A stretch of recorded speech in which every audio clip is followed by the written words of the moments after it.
दोन्ही राष्ट्रवादी एकाच चिन्हावर लढणार, नवा पर्याय पहा. पुण्यात दोन्ही राष्ट्रवादी काँग्रेस एकत्र येण्यावर शिक्कामोर्तब झालाय. पुणे आणि पिंपरी चिंचवड महापालिकेसाठी दोन्ही राष्ट्रवादी एकत्र निवडणूक लढवणार आहेत. जागा वाटपाचा फॉर्म्युला ठरलाय. अजितदादांच्या राष्ट्रवादीला 125 आणि शरद पवारांच्या राष्ट्रवादीला 40 जागा मिळाल्या. अजित पवार यांच्या प्रमुख उपस्थितीत झालेल्या या बैठकीत जागा वाटपाचा तिढा सोडवण्यात आलाय. चिन्हाचा प्रश्नही सुटलाय.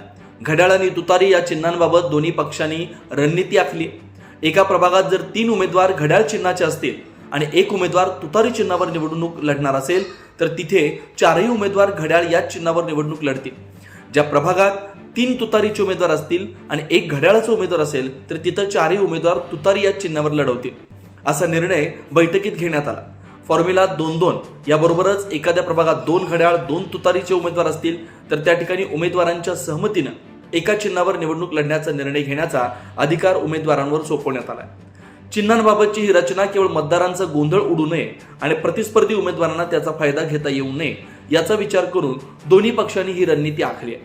भाजपप्रमाणेच राष्ट्रवादी काँग्रेस पक्षानेही आपल्या उमेदवारांची यादी जाहीर न करण्यावर भर दिलाय. त्यानुसार अखेरपर्यंत यादी जाहीर न करता बंडखोरीवर नियंत्रण आणण्याचं नियोजन पक्षाने केलंय. तर उपमुख्यमंत्री अजित पवार यांच्याकडून सोमवारी रात्री उशिरापर्यंत उमेदवारी यादी अंतिम करून त्यानंतर उमेदवारी निश्चित झालेल्या उमेदवारांकडे थेट एबी फॉर्म पोहोचवण्याची व्यवस्था करण्याचं देखील निश्चित करण्यात आलं.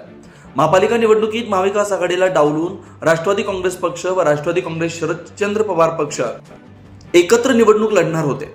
मात्र दोन्ही पक्षांमध्ये जागा वाटप व चिन्हांच्या कारणावरून प्रारंभ बोलणी बिनसली.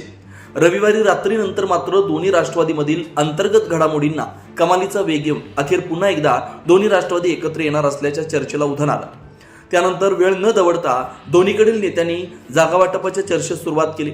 उपमुख्यमंत्री अजित पवार यांनीही रविवारी बारामतीमधील कार्यक्रमास हजेरी लावल्यानंतर रात्री उशिरा तातडीनं पुणे गाठलं. त्यानंतर रविवारी रात्रीपासून ते सोमवारी सकाळपर्यंत जागा वाटपाबाबत चर्चेच्या काही फेऱ्या झाल्या. उपमुख्यमंत्री अजित पवार, शहराध्यक्ष सुभाष जगताप, सुनील टिंगरे, राष्ट्रवादी काँग्रेस शरदचंद्र पवार पक्षाचे नेते अंकुश काकडे, विशाल तांबे यांच्यात बैठक झाली. त्यामध्ये जागा वाटपाचं गणित अखेर सोडवण्यात आलं.